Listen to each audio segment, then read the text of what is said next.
What's up, everybody? I am Bernard Boo. This is WrestleBoo, and over the past few days I've been a little busy with my day job, so I wasn't able to post a proper reaction to Raw and Smackdown. So today I'm going to go through my highlights for those two shows, as well as my thoughts on NXT from last night.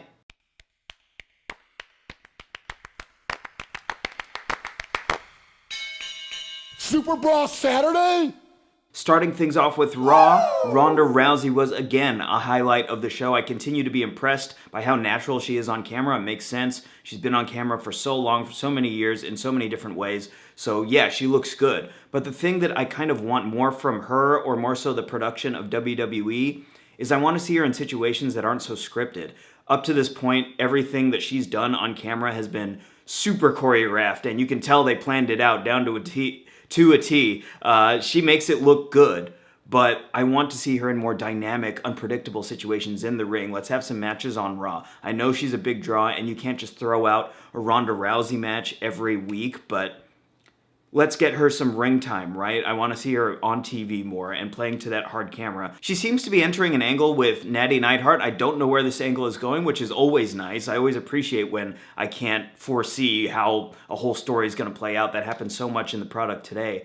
But I think they're pairing her up with Natty, and I think a little bit of Mickie James action happened on Monday too. And that makes sense because those two women are veterans. They will take care of her. If she does ever enter into a dynamic situation where she has to wrestle and think on her feet, they will save the day if she messes up or something. I think this is a good way to go with Ronda.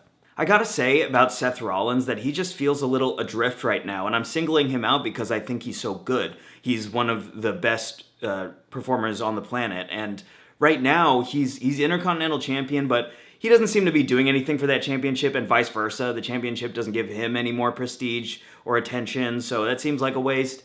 And him and Finn are in this babyface, not even a feud, it doesn't feel like. They just kind of wrestle and have healthy competition. I really don't like Seth as a babyface. I think he needs to turn heel at some point. That's when he had personality for me. But yeah, Seth, I'm really disappointed in where his career's going. On Friday, tomorrow, he's got that fatal four-way match at the Greatest Royal Rumble for his championship against Finn, Samoa Joe, and The Miz, I believe. So yeah, it'll be a good match, but there's no emotional involvement here, or investment on my part at least. There's no story. I'm so sick of Roman Reigns and Brock Lesnar. I can't wait till Friday morning when Brock loses the Universal title to Roman, hopefully. I'm crossing my fingers. I'm sick of, not having the WWE Universal Champion on that show every week. I think the champion needs to be on that show every week at this point for the foreseeable future. Jinder Mahal lost a match to Chad Gable, which doesn't make sense to me. He's my top contender for being the top heel in the company, right? He has the most potential to do that and really be successful and pair up with guys like Roman and Finn and Seth and Braun and, make some good television with that. So to have him lose to Chad Gable, I don't understand that move. He needs more momentum. The Sami and Kevin show is really entertaining. I'm typically not into these kinds of segments, these faux talk show segments, but Sami Zayn in particular is just so hilarious with his facial expressions, and when there was a moment where he insulted Kurt, really bad. I'm so sorry, I forget what the insult was, but what really mattered to me or stuck out to me was that after he insulted Kurt, he just looked at him right in the eye and was waggling his head back and forth and was such a pest. I love how annoying he is. He's such a rodent in there. Super entertaining, and him and Kevin are so good together, so I like this segment. I don't want to see it every week like Miz TV. Please no. I don't want to see it every week. Every once in a while would be nice. Sami and Kevin went up against Bobby Lashley and Braun Strowman in a tag team match later on in the night. This was fun. It was a fun match. There was a nice moment when Braun got the hot tag and he just kind of laid waste to Sami and Kevin. He bulldozed Kevin on the outside, went back into the ring, beat up Sami a little more, went back to the outside, and Kevin was back up at this point, kind of dazed, and Braun just bulldozed him again, and Kevin was back down on the ground for the remainder of the match, I believe, which was really funny. Braun Strowman's so entertaining. He's actually so versatile in that ring. He can be entertaining in that ring in so many ways. I'm just loving everything Braun's doing and what they're doing with Braun. Drew McIntyre was a big surprise for me. I was wrong about him. I thought that, he had issues with his promo skills and his personality, his charisma, and I guess he did 10 years ago, but that is not the case now. He cut a promo on Raw that was blistering. He had conviction in his eyes, and it was captivating TV. He actually was as good, if not better, than Dolph Ziggler on the mic. So I really like this pairing. I know a lot of people online have been, comparing it to Shawn and Diesel from back in the day. I think this is better than that, than that pairing. I think these two just have potential to be not just a good tag team, but a good, like, almost two-man stable where they have singles careers and they're, helping each other cheat. Kind of like Kevin and Sammy. My other highlight from Raw was Alexa Bliss's bully PSA. That was hilarious. I think it's good that they're getting creative with Alexa right now and how they're presenting her. They're doing some interesting new things with her and Nia Jax, because I think at this point in Alexa's career, this is the point where most talents become stale, where we know their act, we know what they do, they come out and we love them, but it's like the Seth Rollins thing or the Randy Orton thing where we just know their shtick and they're not showing us anything new. But with Alexa, they are doing some new stuff. She's showing some new sides of her personality. She played this PSA thing so straight, talking about how she's not going to be bullied. I've talked about this a million times. The irony of that is that she's been bullying Nia this whole time. So good performance, actually. Good acting by Alexa Bliss. Now moving on to Smackdown. Let's start with the main event, because this was I'm so into this. AJ Styles and Shinsuke Nakamura. This feud is just hot. It's just blazing right now. I'm so feeling it. Man, AJ, I don't think AJ can have kids anymore. He's gotten low blowed like every week for the past several weeks. So I'm loving this. Shinsuke Nakamura has new entrance music that kind of gets in the way of the crowd singing along to a song. This is smart because we don't want the crowd getting into that music and really cheering Shinsuke. On the other hand, I don't know how I feel about the new song. It does its job. There's this kind of rap rock Japanese band kind of rapping over the original beat from the song, which I don't know. I don't know if I like it or I don't. I didn't really give it a good listen on the program. I was paying more attention to Shinsuke's movements. He seemed to change up his movements a little bit. He was a little more erratic. This is a terrible impression of Shinsuke Nakamura. But I like it. I like heel Shinsuke. I'm so digging this. He's the top heel on SmackDown, and he's like an anchor for that show, right? Just like AJ is the babyface anchor for that show. These two guys are really coming through and pulling through for that show, being those top two acts. But anyways, the main event was a 6-man tag team match with the Club. AJ Styles rejoining his team members of the Bullet Club, Carl Anderson and Luke Gallows, against Shinsuke Nakamura and Rusev Day. Rusev and Aiden English. And I gotta say, I'm so happy that Rusev has been in like the SmackDown main events over the past several weeks. No, it's not in a showcase role, right? He's not in contention for that. He's not in the title picture. But that's okay. I'm happy for him and Aiden English. They deserve all this attention. And one of my favorite parts of the match, it was a good match. I like heel Shinsuke's work. Carl Anderson took a bullet for AJ. Like, Shinsuke was going to hit AJ with the Kinshasa after hitting him in the gonads once again. AJ was down. Shinsuke is running for the Kinshasa. Carl Anderson dives in the way and takes the shot, takes the Kinshasa for his buddy. And I love stuff like this. Like, we see animosity and conflict so much on these shows. Every single segment is about conflict. And this was about conflict too, but what was nice was that there was a bit of compassion there. There was an element of friendship there, right? Carl Anderson would rather he take the hit from Shinsuke Nakamura than his friend. That adds so much dimension to these characters. I can't even tell you. I think it's maybe goes unnoticed by a lot of people, but now AJ and the Club, that tag team, their relationship is reestablished.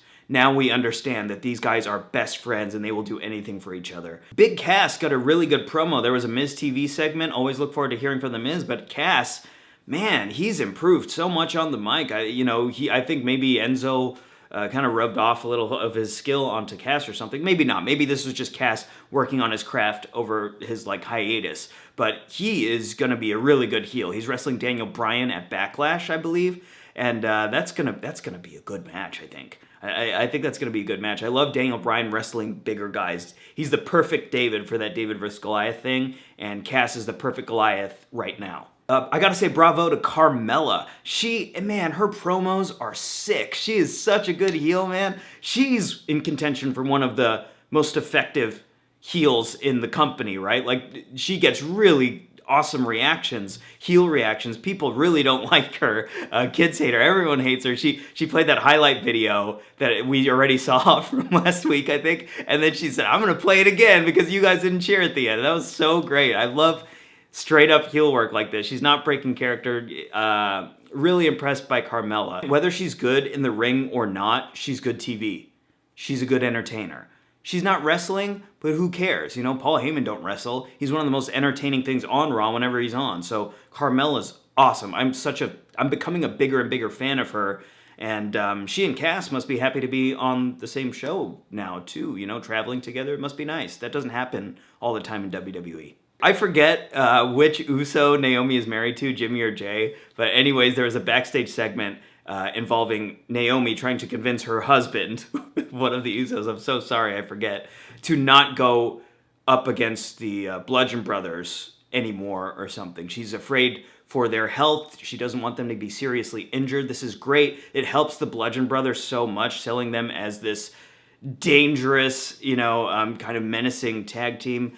Naomi, I don't know if like a lot of fans notice this, but Naomi is putting the Bludgeon Brothers over big time with everything she's doing on these shows. But she and her husband, let's just say it's Jay, maybe, oh God, I hope that's not wrong, but they're backstage and they have this wonderful little scene backstage. It felt like a real like TV show scene because it's like they weren't acting. She was expressing concern for his health and he was trying to convince her that he'll be okay. And they hugged and, kind of had this cute moment. It felt real. And you don't get that a lot with backstage segments. They typically feel really scripted and choreographed and planned out. This one felt natural, probably because they have a real-life relationship. But anyways, this led to the singles match in which Naomi interfered or just came out to her entrance, which distracted Eric Rowan, who was going up against one of the Usos. I'm so sorry, once again. But the Usos got the win, and it was clear from the way they celebrated with Naomi that they had planned this all along, and they, kind of swerved the Bludgeon Brothers. And this is a nice build-up leading into their match at the Greatest Royal Rumble. I like when they do build-up stuff like this, like little tiny angles on shows where it's not that we haven't seen stuff like this before, but it's just out of the ordinary. It kind of keeps me on my toes and makes the show easier to watch. Now let's talk about NXT. This week's episode was really, really good. It was so entertaining. It had so many twists and turns and, I don't know, new developments. So it was fun. It opened with the Undisputed Era, with their new member Roderick Strong joining them for this opening promo. Roderick, already I can tell this heel turn has benefited him. He's just more interesting now. Before, when he was a babyface, he was really vanilla. Sometimes I'd confuse him with Johnny Gargano because I don't know, they're kind of in the same lane for me. They both kind of look the same. I don't know. They don't wrestle similar, but similar enough to where they're just those indie guys who are whatever. He's a heel now and in Undisputed Era, and this is great. It reminds me, the Undisputed Era, I think, was not designed, but I think it was obviously heavily inspired by the NWO. Even their music kind of sounds like it's like a wanky guitar theme. So there are shades of the NWO in here, but now, like with the growing members, it feels okay. Usually I don't like stables to be too big, but I think these four guys, they all make sense together. They're these indie darlings that everyone knows their work, who's a hardcore fan, and it's just cool. These guys, all four of these guys are really cool. And later on in that night, Adam Cole faced off against Biff Busick, or formerly Biff Busick. What's his name now? Oney Lorcan. Sorry, there are birds and dogs making so much noise outside, and you're probably hearing it. Maybe it's weird, but whatever. Oney Lorcan versus Adam Cole later on in the night. Adam Cole, I'm starting to like him more. I said on my NXT TakeOver video that I just don't get Adam Cole, not as much as everyone else at least. He's super talented, but I don't understand why his in-ring work is so, praised. But this was a good match, and Oney Lorcan, I've loved his work for a while. Went back when he was Biff Busick on the Indies. He was sick, man. He reminds me of those old school wrestlers, like a Dean Malenko or the style of a Chris Benoit. And he's just got a great look, He's got that hard-nosed look. He looks dangerous. Like, his elbows look pointy. You know what I mean? Like if he elbowed you, you would just bleed, right? He's that kind of guy, a kind of salt of the earth guy. I love that. Cesaro's got a similar thing going on, right? But this was a good match. Oni lost because of interference from Undisputed Era. That makes sense. But anyways, this was good. I'm feeling this 4-man Undisputed Era gimmick. And they showed a package of Bianca Belair. I'm so high on this girl, man. She's got a great look. She's got the braids, like the braid gimmick where she slaps people with her braids, which is great because that's so useful, especially if she's a heel, because it's essentially a foreign object that is legal, that she can work into the story she tells in the ring, right? So if she's a heel, she can do so many creative things that I don't think anyone in the WWE in history has had kind of a narrative tool like those braids in the ring. I'm probably wrong. There's probably someone I'm looking over, but I love the braid thing, and she's a good wrestler too. So Bianca Belair, sick. She's one of my top prospects on the show. Tino Sabbatelli and Riddick Moss faced off against Heavy Machinery yet again. I think they faced them like last week or the week before. These two teams are, really started to find their stride. And I was at first, I really did hate Tino Sabbatelli, like legitimately. Like I didn't like when he came on screen, I wanted to change the channel. I mean, not change the channel, I'm watching on the network, but, not literally change the channel, just turn off the network or fast forward or something or whatever, skip him. But he and Riddick Moss with this kind of, rich douchebag gimmick where they ride fancy cars and stuff and are douches in the ring, it started to grow on me, but now, last night they split up. They've been building towards this or teasing this for a while, but Tino Sabbatelli left Riddick Moss high and dry to lose to Heavy Machinery and get his butt whooped. And yeah, so I guess they're splitting up, Tino and Riddick. I think this... let's see where they go with this. I'm kind of sad that the team split up right when I'm starting to like them. But cool, whatever. NXT very rarely fails me in the creative department, so...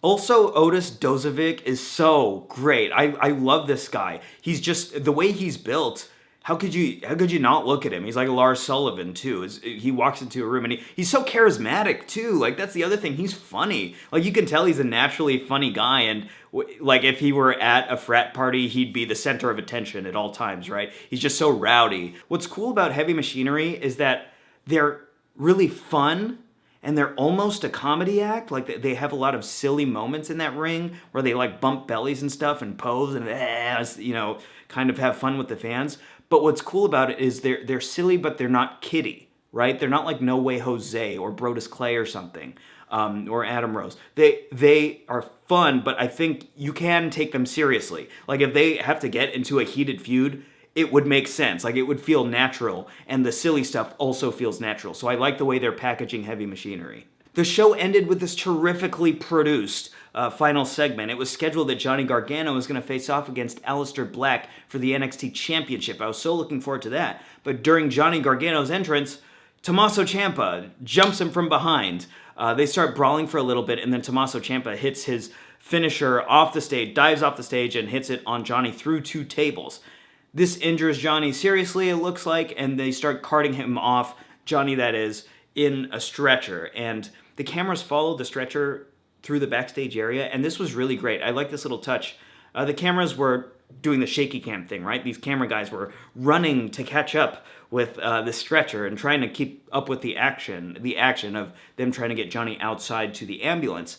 And typically on WWE main roster programming, this stuff looks too smooth for me, too well produced. Like, the cameras are always in the right place. They're always, a lot of time they're stationary and just pan with the action. But here it really felt like there was a sense of urgency and a sense of unpredictability, right? Spontaneity. So they get outside and put Johnny and Candice into an ambulance, and there's a production truck right behind them. The ambulance drives off, and then we look up at the production truck, and there's Tommaso Ciampa standing up there like some supervillain, waving bye-bye, like this, really, like this diabolical villain. I loved it.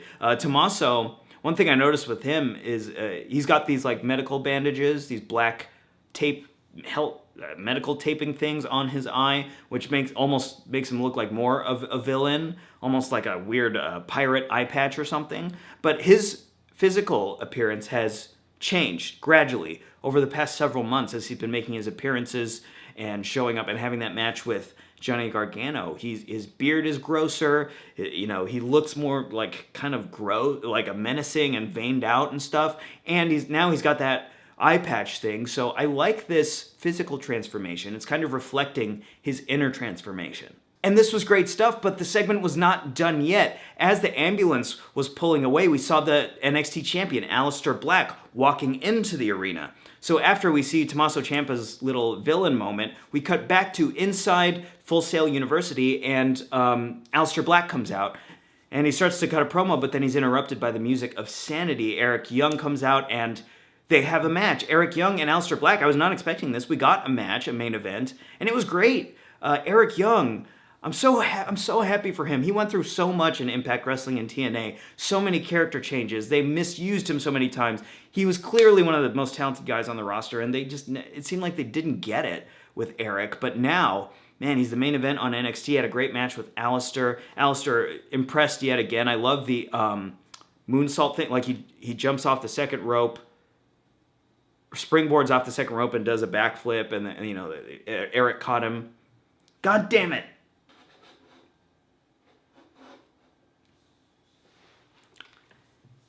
Eric caught him in that moonsault thing that looked so sweet. Aleister Black got the win after a really hard-fought match. I loved this one. And then Sanity tried to jump Aleister after the match, but it was, he hit everybody with the fade to black.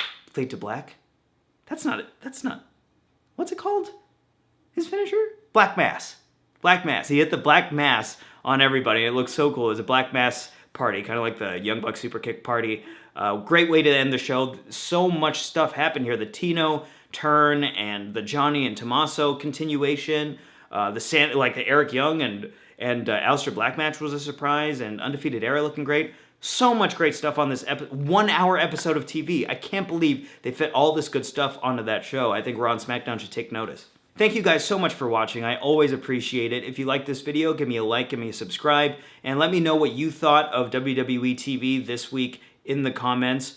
Tomorrow, it's Thursday right now as I shoot this. Tomorrow is the Greatest Royal Rumble. I'll be sharing my reactions to that very soon, probably as soon as possible, maybe even tomorrow. So stay tuned to the channel for that. And if you haven't already, tell your friends, your wrestling fan friends about the channel. I'd love to see more people on here and talk to more people. But anyways, you guys have a great week. Enjoy the Greatest Royal Rumble. Come back here to hear my thoughts. I'd love to hear yours. I am Bernard Boo. This is WrestleBoo, and I'll see you next time.